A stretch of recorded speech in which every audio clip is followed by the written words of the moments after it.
বাড়িওয়ালার তরফ থেকে আপনাদের সকলকে আহ্বান করি, দাওয়াত দিচ্ছি, সকলে পাক মাহফিলে চলে আসুন। কিছুক্ষণ পরে আকাঙ্ক্ষিত বক্তা মরহুম আমজাদ হোসেন, যিনি সারা এলাকাব্যাপী খ্যাতিনামা বক্তা ছিলেন, তার সুযোগ্য বড় পুত্র জনাব মাওলানা সাদ্দাম হোসেন যুক্তিবাদী ভাই তিনি এসেছেন। কিছুক্ষণ পরে তিনি তার মূল্যবান ওয়াজ নসিহত শুরু করবেন। তার পূর্বে আমি গুনাহগার এসেছি, দু চার কথা আল্লাহ যদি বলা তৌফিক দেয় বলবো ইনশাআল্লাহ।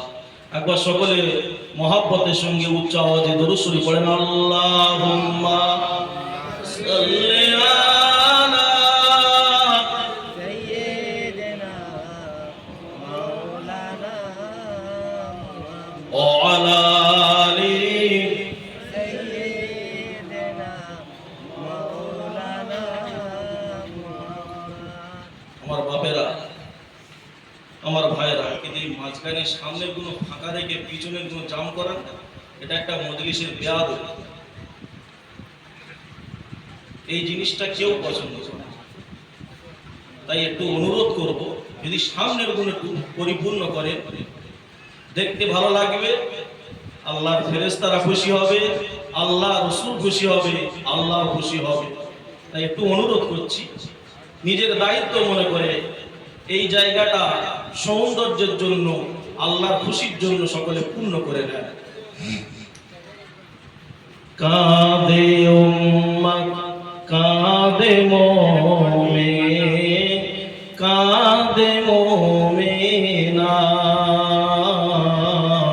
কাঁদে উম্মত কাঁদে মুমিন, কাঁদে মুমিনা।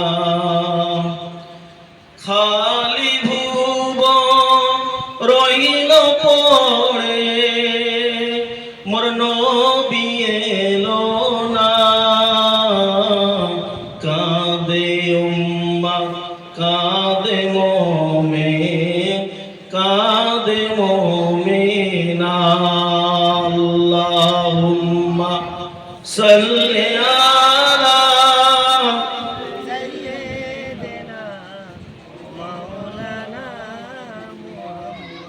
ওয়া আলা আলি সাইয়্যিদিনা মাওলানা মুহাম্মদ।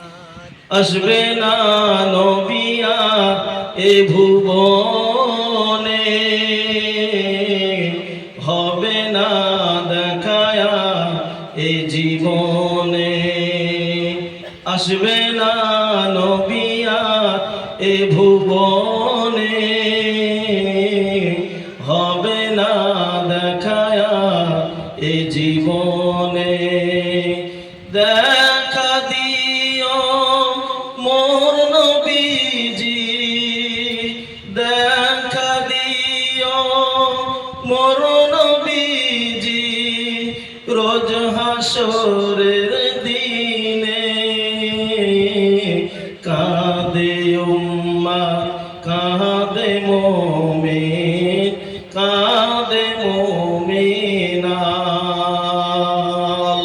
আল্লাহুম্মা সাল্লি আলা সাইয়্যিদিনা মাওলানা মুহাম্মদ ওয়া আলা আলি সাইয়্যিদিনা মাওলানা মুহাম্মদ। কলমায়ে জিকির লা ইলাহা ইল্লাল্লাহ, লা ইলাহা ইল্লাল্লাহ, লা ইলাহা ইল্লাল্লাহু মুহাম্মাদুর রাসূলুল্লাহ। হাসবি রব্বি জাল্লাল্লাহ, মা ফি কলবি গায়রুল্লাহ, নূর মুহাম্মদ সাল্লাল্লাহু লা ইলাহা ইল্লাল্লাহ, লা ইলাহা ইল্লাল্লাহ লা ইলাহা ইল্লাল্লাহ মুহাম্মাদুর রাসূলুল্লাহ মাওলার ইশকে জ্বলে আগুন নিভাইলে নিভে না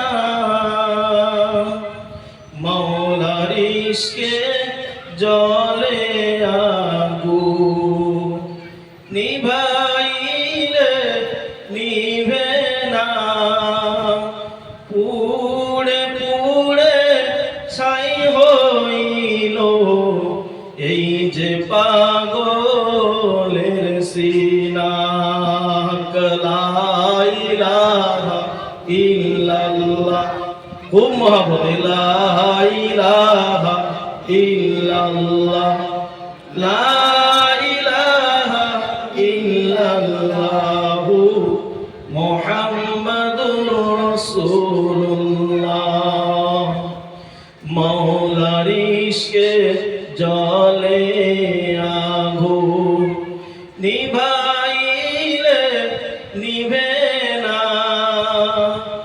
পুড়ে পুড়ে ছাই হইল এই যে পাগলের সিনা মওলা তোমার ভালোবেসে কলিজা পুড়ে গন্ধ আসে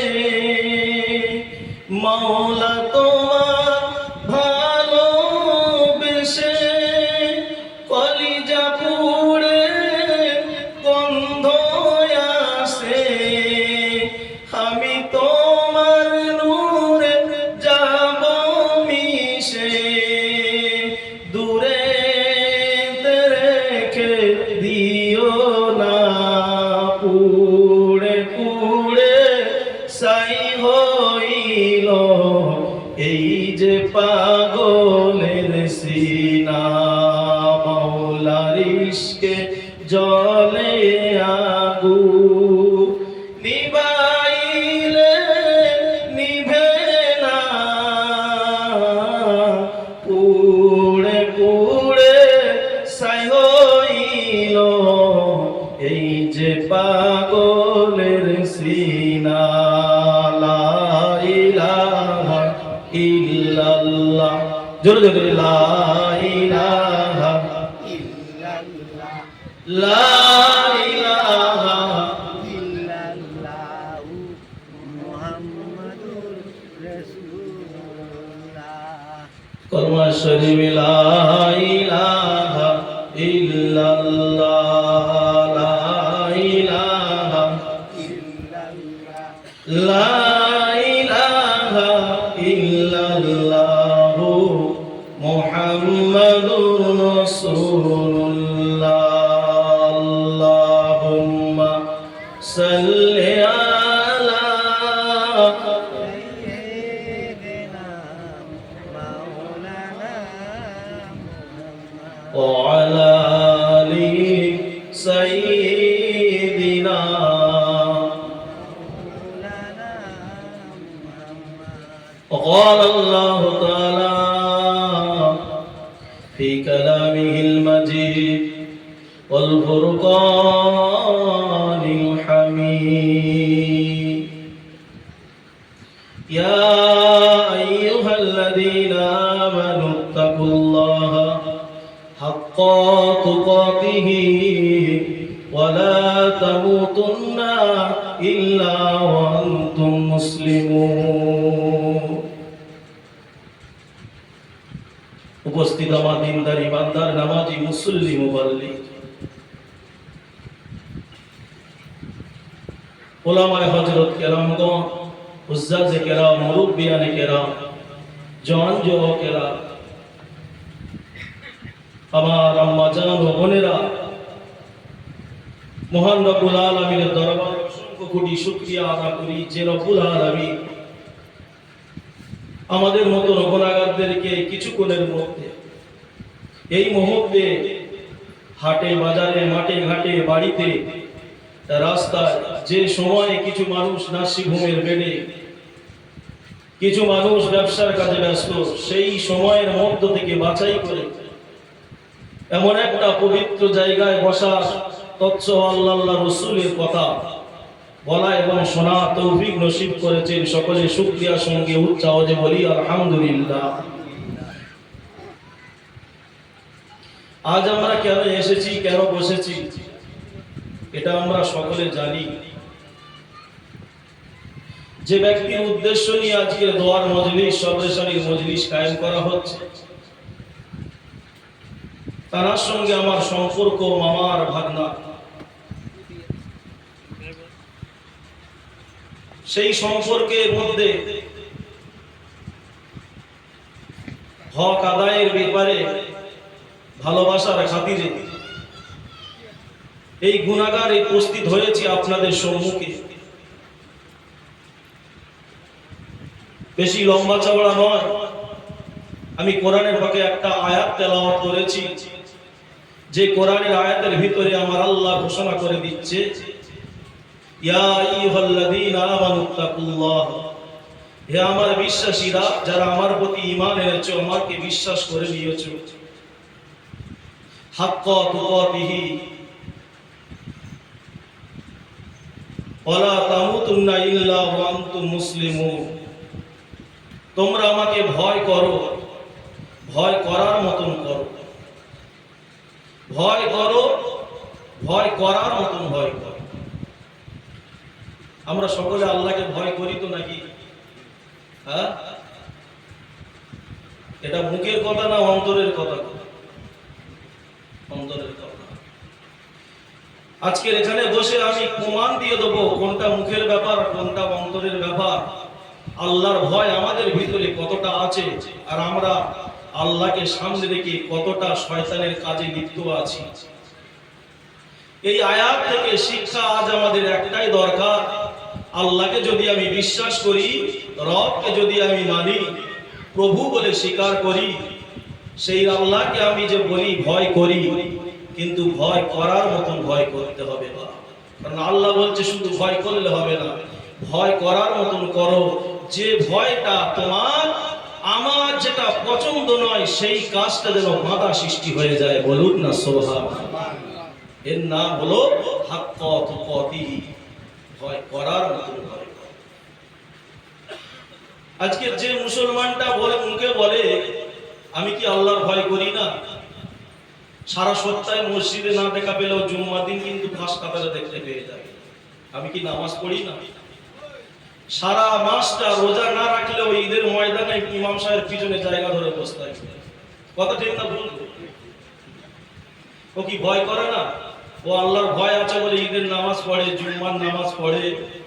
এমন কিছু মুসলমান আছে খামখেয়ালি, জোহরে যায় তো আসরে বাদ, মাগরিবে বাদ, আবার এশার সময় দেখা করে, ফজরে কোথায় পড়ে আছে তার কোনো ঠিক ঠিকানা।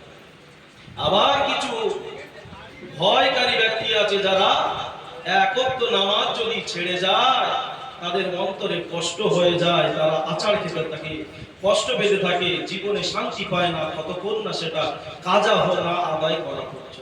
কথা ঠিক না ভুল? পাঁচ ওয়াক্ত মুসল্লি আছে, জুম্মার মুসল্লি আছে, ঈদের মুসল্লি আছে, আবার এমন কিছু আছে সারা বছর কেটে যায় তবু আল্লাহ আল্লাহ রসুলের কথা আর স্মরণের মধ্যে আসে না। এরকমও সমাজে। কিন্তু আল্লাহ বলছে আমাকে ভয় করো, ভয় সকলে করে, হাক্কা তুকাতিহি, এটা কজনের মধ্যে আছে?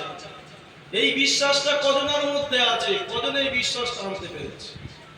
যে মুসলমানটা নামাজ পড়লো, আল্লাহকে ভয় করে সিজদা করলো, আল্লাহকে ভয় করে রুকু করলো, সেই মুসলমানটা আবার সুযোগ পেলে লটারির দোকানের সামনে গিয়ে একটা খোঁজে 10 টাকার লটারি কাটার জন্য রেডি হয়ে যায়। কথা ঠিক না ভুল? ভুল কথা বলছি? ভয় করে, ভয় করার মতন ভয় করে। যে মুসলমানটা 10 টাকার টিকিট কেটে 10,000 টাকা পাওয়ার আশা, লোভ লালসা থাকতে পারে না, সেই ব্যক্তিটা, সেই মুসলমানটা কেমন ভয় করে আল্লাহ? আমার আল্লাহ কোরআনে জানিয়ে দিলেন, ওরে আমার বান্দারা বান্দিরা, তোমরা আমাকে যারা বিশ্বাস করে নিয়েছো, যারা আমাকে মেনে নিয়েছো, যারা আমার প্রতি ঈমান এনেছো, আমার বান্দা বান্দিরা, হাক্ক দুঃখ দিহি, ভয় করার মতন তোমার অন্তরে ভয় রাখো।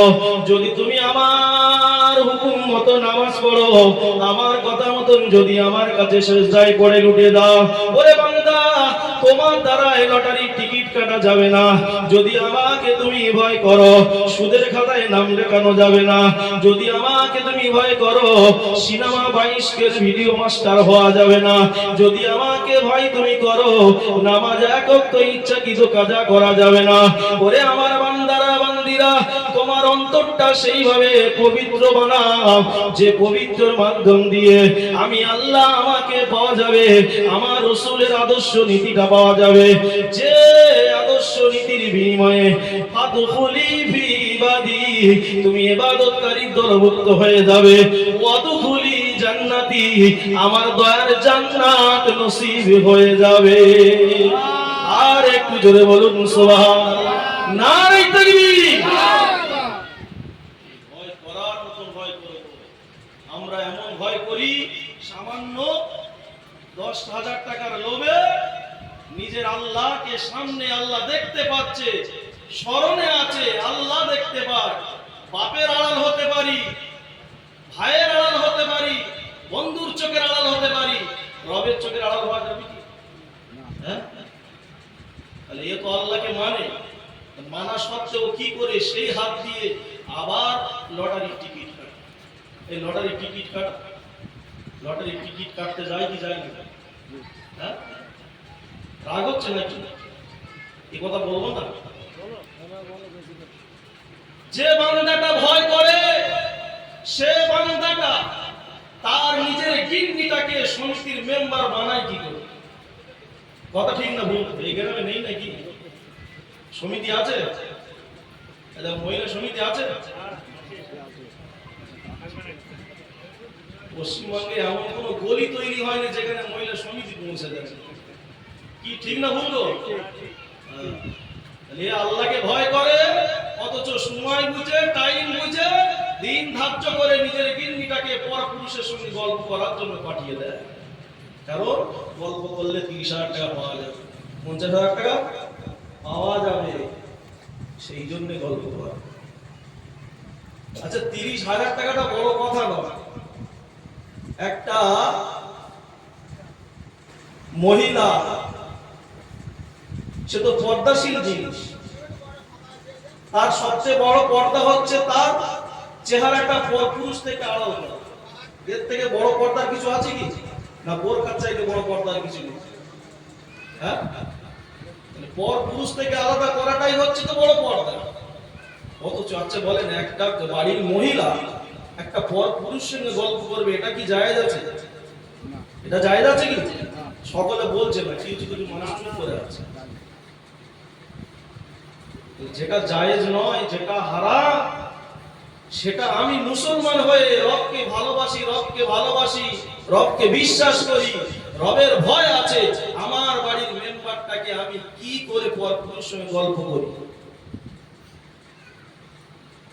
ভাইরা আমার, বাবাজিরা, ও নওজোয়ান তরুণেরা, যুবকেরা, আব্বারা, আল্লাহর নবী দিন দুনিয়ার বাদশাহ হাবিবুল্লাহ জানিয়ে দিলেন, আমার সাহাবীরা শুনে রাখুন, শুনে রাখুন, এমন একটা সময় আসবে, এমন একটা দিন আসবে, এমন একটা মুহূর্ত এসে যাবে, আখিরি জামানায় এমন একটা সিচুয়েশন সময় এসে যাবে, যে সময়ের মুসলমান অনেক উন্নতি করবে, নিজের বাড়ি ঘরটা দোতলা তিনতলা বিল্ডিং বানাবে, মার্বেল মোজাক পাথরের ঘর বানাবে, এমনি করে প্যারিসওয়ালা ঘর বানাবে, 2 চাকা সাইকেল থেকে 4 চাকা পর্যন্ত তারা কিনে নিয়ে ব্যবহার করবে, টাকার উপরে বালিশ করে শুয়ে থাকবে, জায়গায় জায়গায় সম্পত্তি বেড়ে যাবে, এমন করে তাদের ঘরে খাওয়া দাওয়া সবকিছু পরিবর্তন হয়ে যাবে, মুসলমান ধনী হয়ে যাবে, মুসলমান ধনী হয়ে যাবে।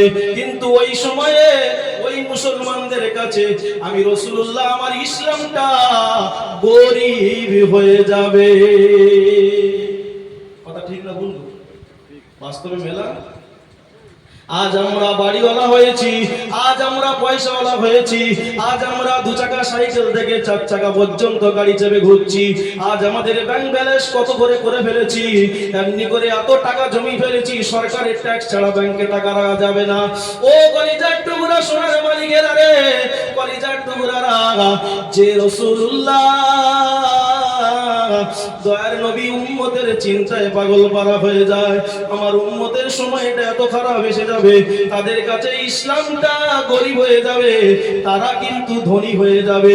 ওই সময়টা হলো কিয়ামতের আলামত। ও আমার সাহাবায়ে কেরামেরা, বাবারা, ওই সময়টা যদি তোমরা তোমাদের নিজেদের হেফাজত করতে পারো, যদি তোমরা তোমাদের জীবনটা, তোমাদের ঈমানটা মজবুত করতে পারো, যদি তোমরা রবকে রব বলে মেনে নাও, রবকে স্বীকার করে নাও, রবকে ভয় করে চলো, আমি রাসূলুল্লাহ জানিয়ে দিলাম, তোমাদের ঈমানের বিনিময়ে তোমরা কত গরিব হয়ে থাকবে, তোমাদের হয়তো কষ্ট হবে, সেই মুহূর্তে কিছু মানুষ তারা এমন ভাবে লোভ দেখাবে, তোমরা আমাকে মেনে নাও, আমার পিছনে ঘোরাঘুরি করো, আমাকে সাপোর্ট করো, আমি যে কথা বলবো সেই কথার উপরে তোমরা প্রাধান্য দাও। এমনকি যদি তুমি সম্পদ চাও সম্পদ দেবো, যদি তুমি নারী চাও নারী দেবো, যদি তুমি অর্থ চাও অর্থ দেবো, যদি তুমি গাড়ি চাও গাড়ি দেবো, কিন্তু শর্ত হলো আমার কথা মতন চলতে হবে। কলিজার টুকরা মুমিনেরা, আজ সেই সময়টা এসে গেছে, আমাদের এটা মাথায় রাখতে হবে, আমাদের নেতা, আমাদের পথ প্রদর্শক হলো হযরত মুহাম্মদ মুস্তাফা সাল্লাল্লাহু আলাইহি ওয়াসাল্লাম। নবীর আদর্শ নীতিটা আজ মুসলমান যেমন ছাড়া ধরেছে, মুসলমান নবীর নীতিটা এড়িয়ে চলছে, তাই আজকের নবীর নীতিটা উড়িয়ে দিয়ে ইচ্ছা মতন তাদের জীবন যাপন চালায়। আজ তাদের ভিতরে এই সময় এসে গেছে বলে আমরা নবীকে মানি না, নবীর রাস্তা স্মরণ করি না, নবীর সুন্নতটা আমাদের জীবনে বাস্তবায়ন করি না। তাই আজ আমাদের পরিস্থিতি এমন, আমরা ঘর বাড়িতে বড়লোক হয়ে গেছি, অর্থ সামর্থ্যে বড়লোক হয়ে গেছি, সাইকেল থেকে বাইক কিনে ফেলেছি, 4 চাকা গাড়ি কিনে ফেলে ঘুরছি, এমনি করে আমার সন্তানের জামা ছেঁড়া ঘুরতো, এখন কোটের উপরে কোট, এমনি করে একটা জামার দাম এমনি করে 2000, 3000, 5000 টাকা দামি পোশাক পরে ঘোরাচ্ছি। কলিজার টুকরারা, হয়তো নিজে ধনী হয়েছি, নিজে বড় হয়েছি, কিন্তু আমার আপনার কাছে ইসলাম রাসূলুল্লাহর সুন্নাত আর আখলাকটা গরীব হয়ে যায়। কলিজার টুকরা মুমিনেরা, আমরা যদি রাসূলুল্লাহর নীতিটা মেনে চলি, রাসূলের আদর্শটা নিজে মেনে চলি, হয়তো আমাদের পোশাকের কষ্ট হবে, হয়তো আমাদের খাওয়ার কষ্ট হবে, হয়তো আমাদের বাড়িওয়ালা এমনি করে কটার বাড়ি, সাতের বাড়ি না থেকে মাটির বাড়িতে থাকতে হবে, কিন্তু রাসূলুল্লাহ জানিয়ে দেয়, সাহাবীরা রে, যদি ওই সময় তারা কষ্ট করে তাদের জীবনটা অতিবাহিত করে ঈমানকে মজবুত করে যদি তারা কবরে আসতে পারে, ওয়ালা তামুতুন্না ইল্লা ওয়া আনতুম মুসলিমুন, আমার আল্লাহর ওয়াদা, তোমরা মুসলমান না হয়ে কবরে এসো না। যদি তারা তাদের ঈমানকে মজবুত করে কবরে আসতে পারে, আমি রাসূলুল্লাহ জানিয়ে দিলাম, আমার আল্লাহর জান্নাত ওই বান্দা বান্দির জন্য নসিব হয়ে যাবে। আর একটু জোরে বলুন সুবহানাল্লাহ, নারে তাকবীর। একটাও ফালতু কথা বলছি না, একটাও খারাপ কথা বলছি। আজকে নিজে একটু ভেবে দেখে, পরে বালিশে গিয়ে চিন্তা ভাবনা করবে, রাসূলের এই হাদিসটা আজ এই সময় এই মুহূর্তের মধ্যে চলছে কি চলছে। আজকে আমরা আমাদের নেতার রাস্তা ভুলে গিয়ে বেঈমান কাফেরদের অনুসরণ করছি, তাদের আখলাকটা আমরা নিজেদের জীবনে বাস্তবায়ন করছি। তাই আমাদের আজকের পরিস্থিতি এই, আজ আমাদের প্রতি এত জুলুম, আজ আমাদের সম্পদ থাকার পরেও, টাকা থাকার পরেও, এত টাকা মেহনত কিছু থাকার পরেও মনের মধ্যে যেন শান্তি নেই, সবসময় অশান্তির মধ্যে আছে। কেন? একটু ভাববেন না, চিন্তা করবেন। আমরা আসলে সহজভাবে ইসলামটা হাতে পেয়েছি, সহজভাবে আমরা ইসলামের মধ্যে দাখিল হতে পেরেছি, তাই আমাদের কাছে ইসলামের কোনো গুরুত্ব নেই। কথা ঠিক না ভুল? কিন্তু এই ইসলামটাকে প্রতিষ্ঠা করতে গিয়ে আমাদের মতন জীবনওয়ালা, আমাদের মতন দাড়ি টুপিওয়ালা, আমাদের মতন পাঞ্জাবিওয়ালা, আমাদের মতন এক শ্রেণীর মানুষ কতল হয়ে হয়ে মাটির জমিনে শুয়ে পড়ে আছে। কথা ঠিক না? ইসলামটা পেয়েছিল নবীর সাহাবীরা, কত কষ্ট তারা পেয়েছে। হযরতে বেলাল রাদিয়াল্লাহু তাআলা আনহু ইসলামটা কবুল করার বিনিময়ে কত আঘাত সহ্য করতে হয়েছে। আমরা নামাজ না পড়লে কেউ কি কিছু মারে? কেউ কি খাওয়া বন্ধ করে দেয়? না কেউ আমাদের রুজি, আমাদের টাকা পয়সা, মেহনতি পয়সা কেটে নেয়? কিন্তু হযরতে বেলাল রাদিয়াল্লাহু তাআলা আনহু কলেমা পড়েছে, রাসূলুল্লাহকে মেনে নিয়েছে, কিতাবের ভিতরে এসেছে বেলালের যিনি মনিব ছিলেন, উমাইয়া ইবনে খালফের মনিব দাস ছিলেন বেলাল রাদিয়াল্লাহু তাআলা আনহু। উমাইয়া ইবনে খালফ বেলালকে কিনে নিয়েছিল। কেন? মুহাম্মদ রাসূলুল্লাহকে নবী বলে মানো না, আল্লাহকে অস্বীকার করো, আমি যে তোমার মনিব, আমার হুকুম পালন করো। যদি তুমি মেনে নাও তাহলে তোমাকে আমি কঠোর আযাব দেব না, কঠোর শাস্তি দেব না। বেলাল রাদিয়াল্লাহু তাআলা আনহুকে গরম বালুর উপরে ফেলে দিয়ে এমনি করে উত্তপ্ত তাপের মধ্যে ওই গরম বালুর উপরে বুকের উপরে বড় বড় পাথর তুলে দিয়ে কষ্ট দিয়েছিল। কেন? আল্লাহকে আল্লাহ বলে মেনে নিয়েছিল, রাসূলুল্লাহকে রাসূল বলে মেনে নিয়েছিল। তাতেও তাদের মনে তৃপ্তি হয় না। হযরত বেলাল রাদিয়াল্লাহু তাআলা আনহু উত্তপ্ত বালুর উপরে পড়ে আছে, বুকের উপরে বড় বড় পাথর চাপিয়ে দিল। বেঈমানের দলেরা, ওই নিষ্ঠুরেরা দূর থেকে লক্ষ্য করে বেলাল কি এখনো বেঁচে আছে না শেষ হয়ে গেছে। নবীর সাহাবী হযরত বেলাল রাদিয়াল্লাহু তাআলা আনহু তখনও পর্যন্ত একটু শরীরটা নাড়াচাড়া করতে লাগলো, আল্লাহ আল্লাহ আল্লাহ বলে ডাকতে লাগলো। ওই কাফেররা, ওই বেঈমানেরা, নিষ্ঠুরেরা আবার দৌড়ে এসে বেলাল রাদিয়াল্লাহু তাআলা আনহুর কাছে এসে আবার পাকড়া পাকড়ি করে ধরলো। এত আঘাত করলো, এত নিষ্ঠুর ব্যবহার করলো, তবুও মনে তৃপ্তি হয় না। তখন উমাইয়া ইবনে খালফ বলতে লাগে, ওরে আমার সৈন্যরা, আমি অর্ডার দিচ্ছি, আমার এই গোলাম, আমার এই দাস বেলালকে ওর জবানটা বার করে নাও। ওর জবান, যে জবানে আল্লাহ বলে ডাকে, নবী মুহাম্মদ বলে ডাকে, ওই জিভটা বার করে নাও। ওই জিভটা বার করে হলো এমনি করে গরম উনান থেকে কয়লা নিয়ে বেলাল রাদিয়াল্লাহু তাআলা আনহুর ওই জবানের উপরে ফেলে দিয়েছিল।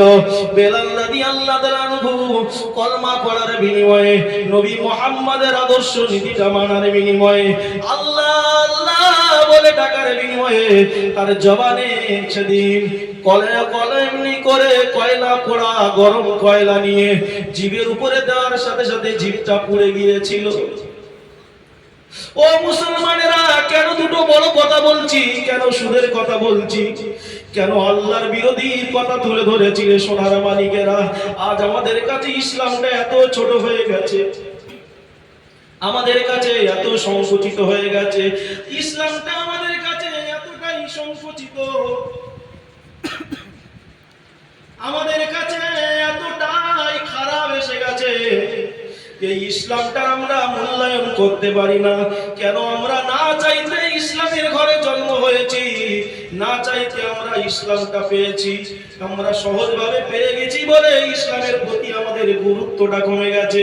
কিন্তু যারা এই নবী মুহাম্মাদের কলেমা পড়েছিল তাদের প্রতি কত কষ্ট হয়েছিল, তাদের প্রতি কত লাঞ্ছিত অপমানিত, শরীর কত রক্ত ঝরিয়েছিল, কলিজার টুকরারে যখন গরম কয়লা পুড়িয়ে জিহ্বার উপরে ফেলে দেয়, জিহ্বা খানা পুড়ে যায়, তবুও বেলালকে উমাইয়া ইবনে খালফ বলতে লাগে, ওরে আমার গাছ, ওরে আমার গোলাম বেলাল, এখনো সময় আছে, তুই আমার কথাটা মেনে নে, তুই আমার কথা মেনে নে, তোর মুহাম্মদকে ছেড়ে দে, আল্লাহ বলা ছেড়ে দে, আমি যে কথা বলবো সেই কথাটা মেনে মেনে নে, তাহলে কিন্তু আমি তোকে আযাব দিয়ে দেব।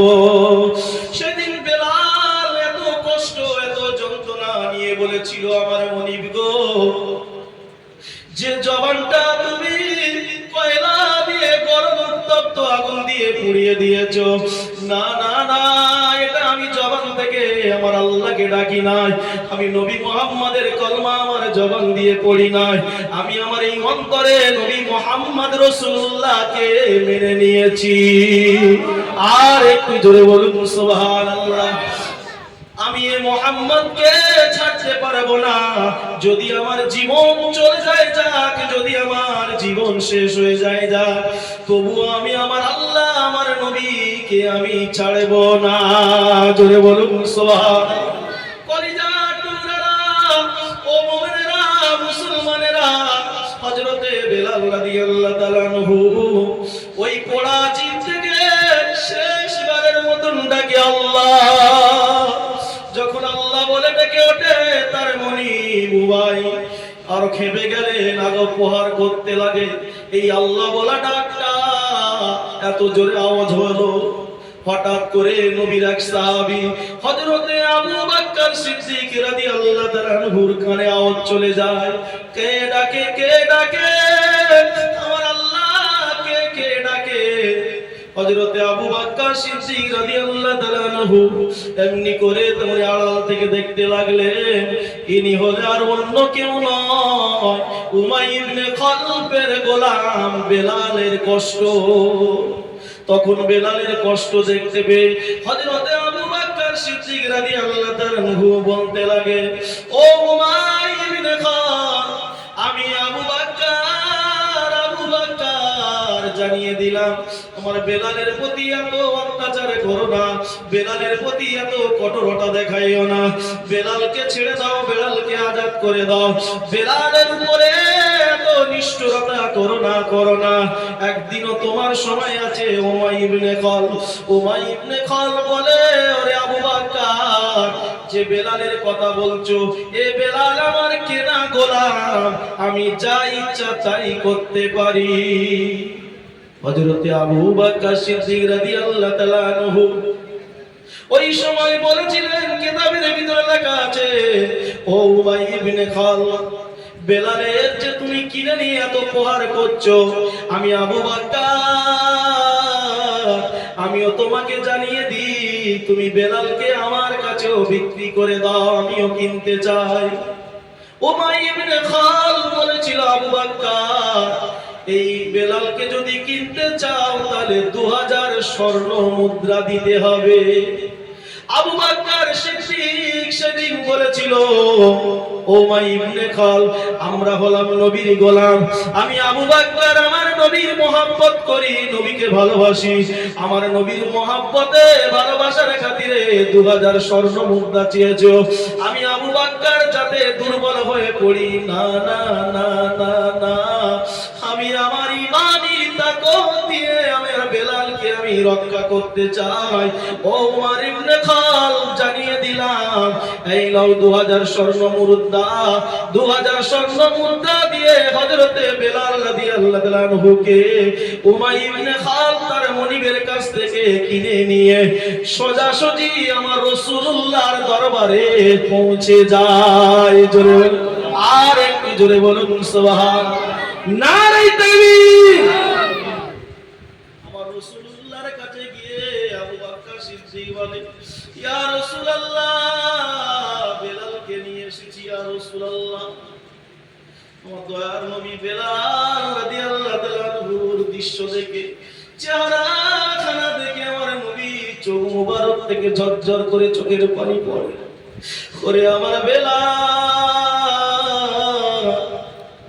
এত কষ্ট তুমি সহ্য করলে বেলাল, তুমি তোমার কেন জীবনটা এইভাবে বেরিয়ে দিচ্ছ বেলাল? ওরে আমার আদরের বেলাল, তোমার মনিবের কাছে তুমি কেন এত কষ্ট পাচ্ছ, প্রহার পাচ্ছ? কেন তুমি তোমার কথাটা মেনে নিতে পারলে না? হযরতে বেলাল রাদিয়াল্লাহু তাআলা আনহু বলেছিল, ইয়া রাসূলুল্লাহ,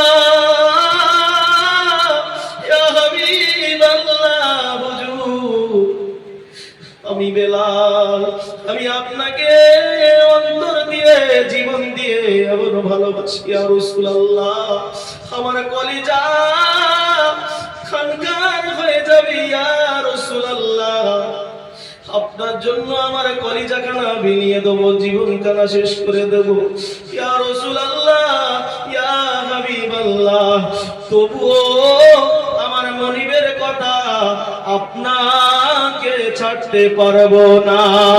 জোরে বলুন সুবহানাল্লাহ, আর একটু জোরে বলুন সুবহানাল্লাহ।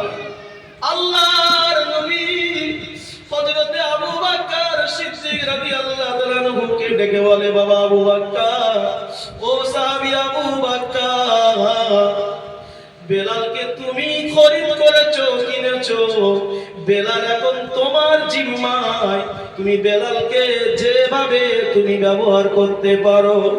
আবু বকর সিদ্দিক রাদিয়াল্লাহু তাআলা বলেছিল, ইয়া রাসূলুল্লাহ, ইয়া হাবিবাল্লাহ, হুজুর, আমি আমার ইমানি পাওয়ারে, ইমানির খাতিরে আমার ভাই বেলালকে আমি ইসলামের জন্য আজাদ করে দিলাম। আর একটু জোরে বলুন সুবহানাল্লাহ, নারে তাকবীর। বেলাল, যাও, আজ থেকে তুমি আজাদ, ইসলাম তুমি যেভাবে ব্যবহার করতে পারো, বলুন না সুবহানাল্লাহ। বলে আজকে আমাদের কি কলমা পড়তে গেলে কেউ কি আমাদের মারে? মার খেয়েছে? ঘরে একদিন ভাত বন্ধ হয়েছে? কি বন্ধ হয়েছে? নামাজ পড়েনি বলে কি মা বাপ বন্ধ করেছে? ভাইরা আমার, বাবাজিরা, ও মা বোনেরা, তাই রাসূলুল্লাহ বলেছে আখিরি জামানা আমার উম্মতের একদল এদের, আমার উম্মতের মাঝে পয়সাওয়ালা হয়ে যাবে, ধনীওয়ালা হয়ে যাবে, টাকায় টাকা বেড়ে যাবে, তারা এমনি করে বড় লোক হয়ে যাবে, সম্পদের মালিক হবে, তারা তাদের দুনিয়ার কাছে বড় হবে, কিন্তু ইসলাম তাদের কাছে সংকুচিত গরিব হয়ে যাবে। আজ সেই জামানা, সেই সময় আমাদের কাছে এসে পড়েছি। কলিজার টুকরা মুমিনেরা, মুসলমানেরা আমার, তাই আজকের দুটো কথা বলতে চাই। আজ আমরা যে রাসূলুল্লাহকে মেনে নিয়েছি, সেই নবীর আদর্শ নীতির উপরে যদি না আমরা চলতে পারি, সেই রবকে যদি না আমরা তার হুকুম আর দাসত্বের মধ্যে যদি না আমাদের জীবন অতিবাহিত করতে পারি, আল্লাহকে আল্লাহ বলে মেনে নিয়েছি, সেই রবকে ভালোবাসা যদি আমরা অন্তর থেকে না বাসতে পারি, আমাদের সব কিছু বরবাদ হয়ে যাবে, আমাদের সব কিছু ধ্বংস হয়ে যাবে, আমরা এই দুনিয়ায় শেষ হয়ে যাব, আখিরাতটাও হারিয়ে ফেলবো। কলিজার টুকরা মুমিনেরা, মুসলমানেরা, ও আমার যুবক জওয়ান ভাইয়েরা, তাই আজ থেকে শপথ করে নেন যে ইসলামকে, কলেমাটা প্রতিষ্ঠা করতে আমার নবীর সাহাবীদের রক্ত ঝরেছিল, আমার নবী কষ্ট পেয়েছিল, আমার নবীর চেহারা মুবারক থেকে রক্ত ঝরঝর করে ঝরেছিল। ইসলাম প্রচার করতে গিয়ে, কলেমার বাণী প্রচার করতে গিয়ে আমার নবীর কষ্ট সাহাবীরা কষ্ট করলো। আমরা সেই ইসলামের ঘরের সন্তান হয়ে এখনো কেন আজান হলে মসজিদে যাব না? কেন আমি নামাজ ছেড়ে দেব? কেন আমি লটারির দোকানের সামনে দাঁড়িয়ে থাকব? কেন আমার হালাল টাকাটা হারাম কাজে ব্যয় করব? কেন আমি এমনি করে মানুষের হক মেরে দেব? কেন এমনি করে আমি কেন অন্যায় কাজ, শয়তানি কাজ, মেয়েবাজি করে বেড়াবো? এমনি করে কেন আমার দ্বারা এই সমস্ত খারাপ কাজে লিপ্ত হব? না না না না না, যদি আমরা প্রকৃত এই সমস্ত কাজ থেকে নিজেকে হেফাজত করতে পারি, নিজেরা যদি পরিবর্তন হতে পারি, আল্লাহর জন্য যদি আমি নামাজ পড়ি, আল্লাহর জন্য যদি আমি আমার জীবন যাপন চালাই, রাসূলের আদর্শ আর মহাব্বতটা যদি আমার অন্তরের মধ্যে রেখে এই দুনিয়াতে আমি বিরাজমান করি, সংসারে করি, বিবি বাচ্চাদের নিয়ে সুখে শান্তিতে থাকাই, যে ভালোবাসার ওসিলায় আল্লাহর জন্য সব কিছু বিলিয়ে দিতে পারি, তাহলে এর ওসিলায় আমার আল্লাহর দয়া, জান্নাত নসিব হয়ে যাবে। জোরে বলুন সুবহানাল্লাহ। আর একটু জোরে বলুন সুবহানাল্লাহ, নারে তাকবীর, দরুদ শরীফ, আল্লাহুম্মা সাল্লি আলা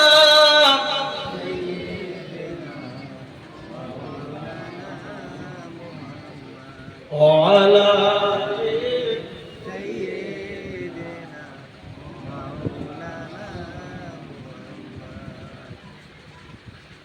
ভাইরা আমার বাবাজি, পরিবর্তন কোন আলেমের ক্ষমতা নেই কেউ কারো পরিবর্তন করবে।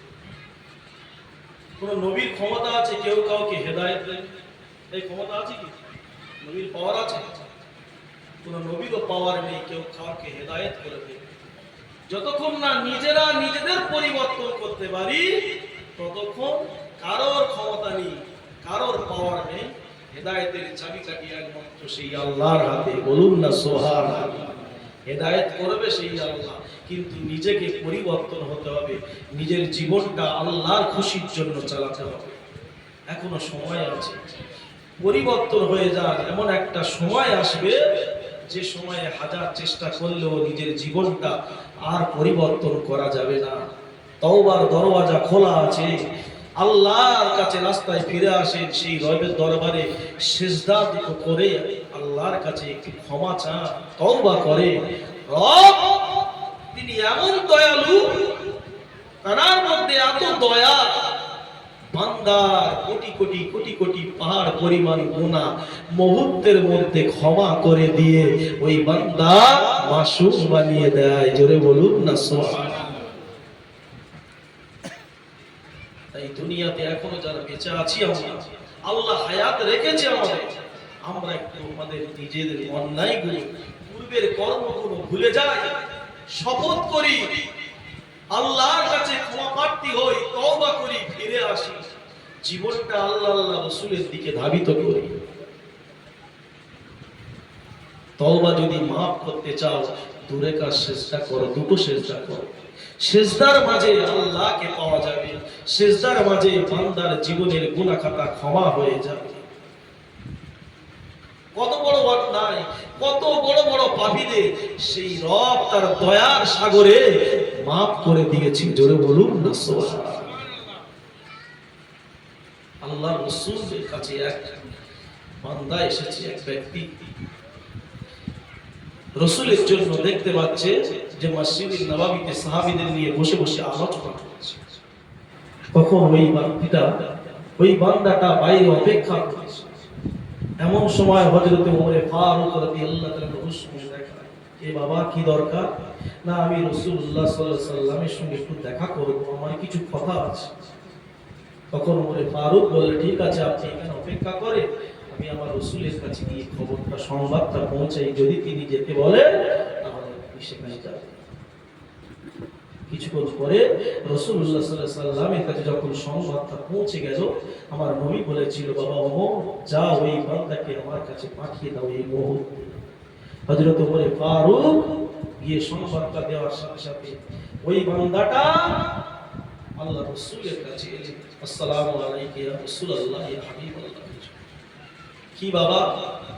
ইয়া রাসূলুল্লাহ, আমার কথা আছে।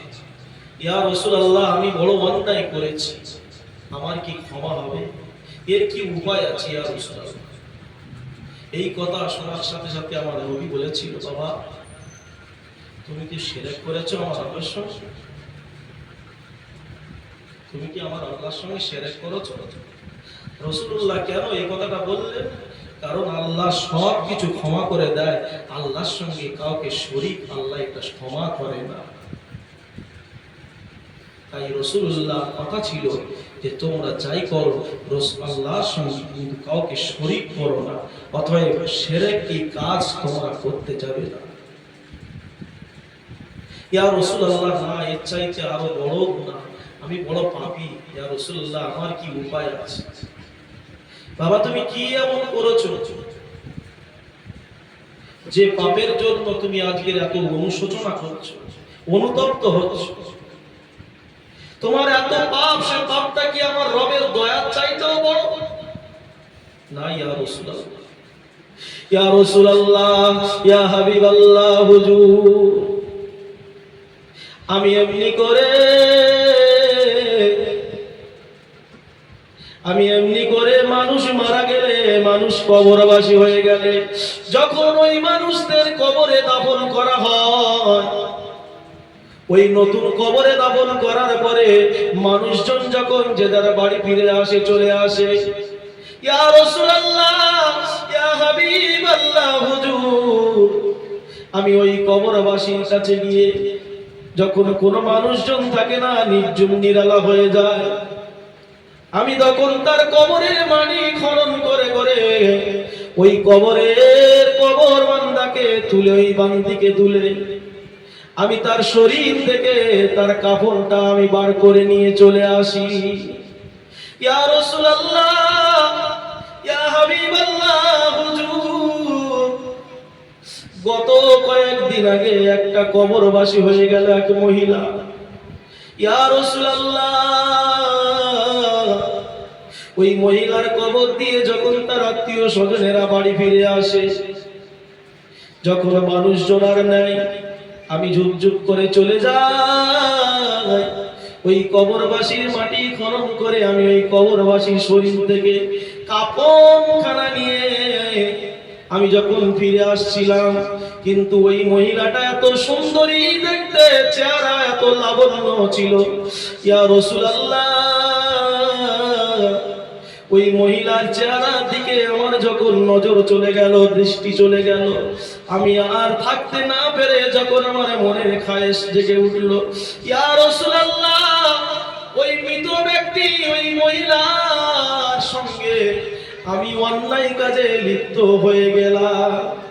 আমি যখন অন্যায় কাজ থেকে ফিরে আসছি, ওই মহিলাটা বলতে লাগে, ওরে আল্লাহর বান্দা, আজ তুমি আমার সঙ্গে যে অন্যায় করেছো, নিষ্ঠুরতা করেছো, যে পাপ কাজ করেছো, এই পাপের দায় দুনিয়ার মানুষ যদি আড়াল হয়, দেখতে না পায়, আমার আল্লাহ কিন্তু দেখতে পাচ্ছে।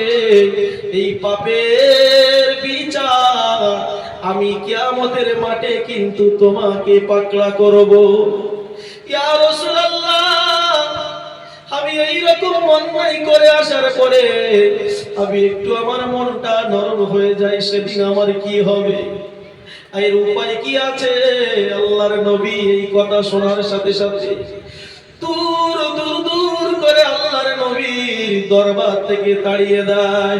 ওরে আল্লাহর পাপিষ্ঠ বান্দা, নিকৃষ্ট বান্দা, ওরে যুবক, এমন তুমি অন্যায় করেছো, এমন পাপ কাজ করেছো, আমি রাসূলুল্লাহ জানিয়ে দিলাম, এই মুহূর্তে আমার নজর থেকে, আমার দরবার থেকে তুমি বের হয়ে যাও।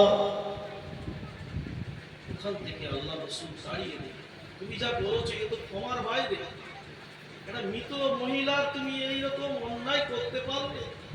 তুমি কাপন চুরি করো, ঠিক আছে, এইরকম অন্যায় করলে? আল্লাহ রাসূল যুদ্ধ করে তাড়িয়ে দিলেন। ভাইরা আমার, বাবাজিরা, কিতাবের ভিতরে লেখা আছে, কিতাবটার নাম হলো মুকাসসাবাতুল কুলুব, ইমাম গাজ্জালী রাহমাতুল্লাহ আলাইহির লেখা। ও কলিজার টুকরা, সোনার মানিকেরা, ওই কিতাবের ভিতরে এসেছে, ওই যুবকটা আল্লাহর রাসূলের দরবার থেকে যখন বিতাড়িত হয়ে গেল, এমনি করে ঘুরতে ঘুরতে ঘুরতে ঘুরতে ফাঁকা ময়দানে, জমি জঙ্গলের দিকে বেরিয়ে আসে। কোথায় যাব, কোথায় যাব, কোথায় আমার এই অনুতপ্ত সূচনা হবে, কোথায় আমার এমন অন্যায়টা মাফ হবে, কে আমার মাফ করবে? আজ আমার দয়ার রাসূল তার দরবার থেকে আমাকে বিতাড়িত করে দিল। আমার রাসূলুল্লাহর দরবার থেকে আজ আমি বিতাড়িত হয়ে গেলাম। ওই যুবকটা আল্লাহর দরবারে দুটো করে হাত তুলে বলে, রব আমার মালিক, আমি এমন অন্যায় করেছি, আমার দ্বারা এমন পাপ হয়ে গেছে, ইবলিসের খায়েশে পড়ে আমার দ্বারা যে অন্যায় হয়ে গেছে, ওরে আমার রব, আমার রাসূলুল্লাহ, আমার দয়ার নবী আমাকে সহ্য করতে পারে না, তার দয়া থেকে আজ আমাকে বঞ্চিত করে তাড়িয়ে দিয়েছি। আল্লাহ, আমার আর কোথায় যাওয়ার না, হায় আমার আল্লাহ, আমি আর জওয়ান, আমি আর আমার এই দেহ, আমার এই জীবন আমি আর রাখতে চাই না। ওগো আমার আল্লাহ, হয় তুমি আমাকে মাফ করে দাও, না হয় আসমান থেকে গজব দিয়ে এই মুহূর্তে আমাকে দুনিয়া থেকে বিদায় করে দাও। ওগো আমার আল্লাহ, ওগো আমার আল্লাহ, এ জীবন আর আমি রাখতে চাই না, এ জীবন আমি আর দেখাতে চাই না। আমি যে অন্যায় করেছি, ওগো মাবুদ মাওলা, আমার অন্যায়টা ইবলিসের মাধ্যমে হয়ে গেছে। ওই আজাজিলের নেশায় পড়ে আমি কত ভুল করে ফেলেছি গো মাবুদ। আমার রাসূলুল্লাহ দরবার থেকে যখন আমি বিতাড়িত, আর কোথায় গিয়ে আমি ক্ষমা চাইব? আমার নবী যখন আমাকে ক্ষমা করতে পারলেন না, আমার তো আর ক্ষমাকারী কেউ রইল না। ওগো আমার আল্লাহ, আজ আমি তোমার বান্দা, আজ তোমার বান্দা, আজ আমি তোমার দরবারে দুটো করে হাত তুলি মাবুদ গো। শুনেছি বান্দাদের আযাব গজবের চাইতে, বান্দাদের গুনাহ চাইতে, পাপের চাইতে তোমার রহমতের দরিয়া নাকি অনেক বড়, তোমার দয়া নাকি অনেক বেশি আল্লাহ। ওগো আমার আল্লাহ, সেই দয়া কি আজ আমি পাবো না? আমি কি ক্ষমা পাবো না? এইরকম বারে বারে বারে বারে ওই বান্দা কাকুতি সরে ডাকতে থাকে, আল্লাহ আল্লাহ, হয় তুমি আমাকে মাফ করে দাও, ক্ষমা করে দাও, না হলে এই মুহূর্তে আমাকে আযাব দিয়ে গজব দিয়ে আমাকে শেষ করে দাও। আমার আল্লাহর এত বড় দয়া, আমার আল্লাহ কোরআনে জানিয়ে দিলেন, ওরে আমার বান্দারা, কি এমন অন্যায় করেছো, কত বড় পাপী হয়েছো, আয় আয় আমার কাছে ফিরে আয়। আমি আল্লাহ ডাক দিয়া, আইয়ুহাল্লাযীনা আমানু, হে আমার বিশ্বাসীরা, যারা আমাকে বিশ্বাস করে নিয়েছো, তুবু ইলাল্লাহি তাওবাতুন নাসুহা, নিজের অন্তর থেকে অন্যায় কাজ ভুলে যাও, তওবা করে ফিরে আসো। আমি আল্লাহ, আমি আল্লাহ, আমার এত বড় দয়া, ওরে বান্দা, ওরে বান্দা, আমার রহমতের দিয়ে সমস্ত গুনাহ মাফ করে দি। জোরে বলুন না সুবহান, আর একটু জোরে বলুন না সুবহান। ওগো আমার আল্লাহ, যদি আমার ক্ষমা করে দাও, মাফ করে দাও আমার আল্লাহ, তাহলে আমার রাসূলের কাছে এই সংবাদটা পৌঁছে দাও, কেন আমার প্রতি আমার রাসূল নাকচ হয়ে আছে, অখুশি হয়ে আছে। আমার আল্লাহ, যদি আমার মাফ করে দিয়ে থাকো, আমার রাসূলের কাছে সংবাদটা পৌঁছে দাও। জিবরাইল আলাইহিস সালাতু ওয়াস সালামের মারফতে আমার আল্লাহ ঘোষণা দেয়, ওরে আমার জিবরাইল, যাও যাও যাও, আমার হাবিবের দরবারে চলে যাও, এই মুহূর্তে আমার হাবিবকে সংবাদটা পৌঁছে দাও। যে যুবককে আমার হাবিব তাড়িয়ে দিয়েছিল, ওই যুবককে আমি আল্লাহ ক্ষমা করে দিলাম, আমার হাবিব যেন তাকে ক্ষমা করে দেয়। আর একটু জোরে বলুন সুবহানাল্লাহ, নারে তাকবীর। জিবরাইল আলাইহিস সালাম রাসূলের কাছে সম্মত, ইয়া রাসূলুল্লাহ, যে যুবককে আপনি তাড়িয়ে দিয়েছিলেন, সেই যুবককে আমার আল্লাহ ক্ষমা করে দিয়েছে, সেই যুবকের প্রতি আমার আল্লাহ খুশি হয়ে গেছে, আপনিও খুশি হয়ে যান। জোরে বলুন না সুবহানাল্লাহ।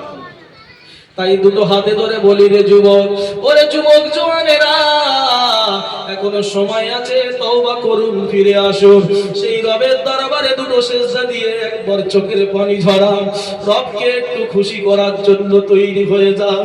আমার আল্লাহ এত বড় দয়া, আমার আল্লাহ এত বড় মায়া। বান্দা যদি পাহাড় পরিমাণ গুনাহ হয়, বান্দা যদি পাহাড় পরিমাণ গুনার বোঝা থাকে, ওই বান্দা যদি একবার খালেস নিয়ত থেকে অন্তর থেকে দুনা চোখের পানি যদি রবের কাছে ক্ষমা করে, আল্লাহ আমি তোমার গোলাম, আমি অন্যায় করেছি গো মাবুদ, আল্লাহ আমি আল্লাহ আপনার দয়ার আশায় আপনার কাছে এসেছি, ওগো আমার আল্লাহ আপনি আমাকে ক্ষমা করে দেন। আমার আল্লাহ জানিয়ে দাও, এই বান্দার চোখের পানি নাকের ডগায় আসার আগে আগে আমি আল্লাহ আমার কুদরতি কোলে ওই বান্দাকে ক্ষমা করে দিই। আর একটু জোরে বলুন সুবহানাল্লাহ। নারে তাকবীর, নারে তাকবীর। ভাইরা আমার, বাবাজিরা, তাই সবাই ফিরে আসো, রবের দিকে ফিরে আসো, আল্লাহর দিকে ফিরে আসো। সেই রবকে বিশ্বাস করে রবের দাসত্ব গোলামির মধ্যে করুন। মাওলানা ভাই এসে যাচ্ছে, এখানে আমি আমার বক্তব্য মুক্তাসার করতে চাই। যতটুকু আল্লাহ বলালেন, আল্লাহ আমাদের সকলে আমলে জিন্দেগি বানা তৌফিক নসিব করেন, বলুন না আল্লাহুম্মা আমিন। আসুন, মাওলানা ভাই তার মূল্যবান ওয়াজ নসিহত শুরু করবে। আমি এখান থেকে বিদায় নিচ্ছি। ওয়া আলাইনা ইল্লাল বালাগ। আসসালামু আলাইকুম ওয়া রাহমাতুল্লাহ। দুরুদ শরীফ। আল্লাহুম্মা